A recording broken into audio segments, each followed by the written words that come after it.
કિંજલ રબારીના પ્રેમ લગ્નનો વિવાદ તો હવે શાંત થઈ ગયો છે, પરંતુ છેલ્લા 2-3 દિવસથી ચૌધરી સમાજ અને પાટીદાર સમાજના આગેવાનો અને લોકો મેદાને આવ્યા છે। 2-3 પરિવારે વિડીયો બનાવીને માંગ કરી છે કે રબારી સમાજના યુવકો તેમના સમાજની દીકરીને લઈ ગયા છે। 2-3 પરિવારે આ મુદ્દે ઠાકરસિંહ રબારીનું સમર્થન માંગ્યું હતું અને કહ્યું હતું કે ઠાકરસિંહ રબારી અમારી દીકરીને પાછી લાવે, કારણ કે ઠાકરસિંહ રબારીએ કહ્યું હતું કે અમે કોઈ સમાજની દીકરી લાવતા નથી અને અમારી દીકરીને કોઈ બીજા સમાજના યુવકો લઈ જાય તે ચલાવી નહીં લઈએ। ત્યારે કિંજલ રબારી મામલે ઠાકરસિંહ રબારીએ જે વાત કરી હતી, જે તેમનું નિવેદન સામે આવ્યું હતું, તેના લીધે વિવાદ ઉગ્ર બન્યો હતો। ત્યારે હવે ચૌધરી સમાજ અને પાટીદાર સમાજના પરિવારો પણ પોતાની દીકરી પરત આવે તેવી માંગ કરી રહ્યા છે। ખેડાની વાત કરીએ તો ખેડાના લસુંદરા ગામે એક દીકરી, પાટીદાર સમાજની દીકરીને રબારી સમાજનો યુવક ભગાડીને લઈ ગયો હતો। ત્યારે હવે આ પરિવારની માંગ છે કે જે પ્રમાણે ઠાકરસિંહ રબારીએ વાત કરી હતી તે પ્રમાણે હવે ઠાકરસિંહ રબારી તેમની દીકરીને પાછી લાવે। અને આ જ મુદ્દે હવે પાટીદાર સમાજ પણ લડી લેવાના મૂડમાં છે। લસુંદરા ગામે એસપીજીની બેઠક મળી હતી।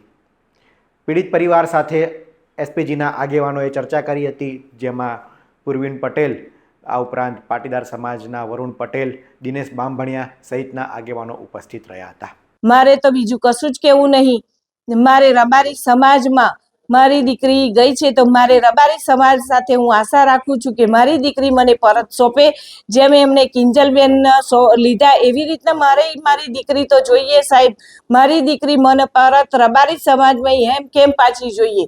બસ એ જ મારી નમ્ર વિનંતી છે કે રબારી સમાજ ભેગા થઈ જઈ હોય તઈથી શોધી ખોડી એમનો જઈ તઈ લાગે વરગતું હોય તઈ લાવી અને મને મારી દીકરી સારી રીતે અને હરખી રીતે મને મારી દીકરી દઈ દે। તો અમારી એક જ માંગણી છે કે અમારી પાટીદાર સમાજની દીકરીને પાછી આપો।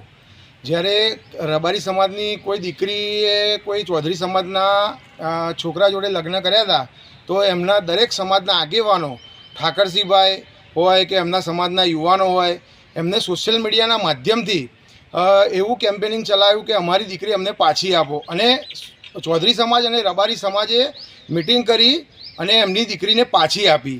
તો અમારી પણ એક જ માંગણી છે કે તમે પણ અમારી દીકરી પાછી આપો। એ રબારી સમાજના તમામ ગુજરાત, રાજસ્થાનના યુવાનો વિનંતી કરું છું કે આપણી ઉજળી પરંપરાને ના તોડશો। કોઈની દીકરી, કપડવંજમાં પાટીદાર સમાજની દીકરી સાથે બનાવ બન્યો, એમના માટે જ્યાં જરૂર પાટીદાર સમાજને મારી પડશે, સમાજમાં જે મદદ કરવાની થતી છે હું કરીશ, પણ સર્વ સમાજની દીકરીઓને વિનંતી કરું છું કે આવું ના કરે। હું તો ગુજરાતની 6.5 કરોડ જનતાના દીકરીઓના મા બાપો વતી એ દીકરીઓને અપીલ કરું છું કે તમારા મા બાપો વેર વિખેર થાય, રડતા રડતા વિડીયો મૂકે, આવું ના કરવું જોઈએ। અને સર્વ સમાજને વિનંતી કરું છું, ગુજરાતના સર્વ સમાજોને, અને વધારે અપેક્ષા મને પાટીદાર સમાજ પાસે છે। હું તો ખોડલધામ અને ઉમિયા ધામના વડાઓને વિનંતી કરું છું કે તમે સૌ આવો, આ આંદોલન ઉપાડો અને સમગ્ર સર્વ સમાજને સાથે રાખી અને કાયદો લાવો, કારણ કે પાટીદાર સમાજ એ પાવરમાં છે અને શક્તિશાળી સમાજ છે। તમારી પાસેથી અમને અપેક્ષાઓ ઘણી હોય। ઠાકરસિંહ રબારી કહી રહ્યા છે કે દીકરી પરત જાય તેવા અમે પ્રયાસ કરીશું। પાટીદાર આગેવાનોને જે પણ મદદ જોઈતી હોય તે માટે હું તૈયાર છું, પરંતુ પહેલાં તો ઠાકરસિંહ એમ કહેતા હતા કે બીજા સમાજની દીકરીને જો અમારા સમાજનો યુવક લાવશે તો તેને પરત અમે કરીશું।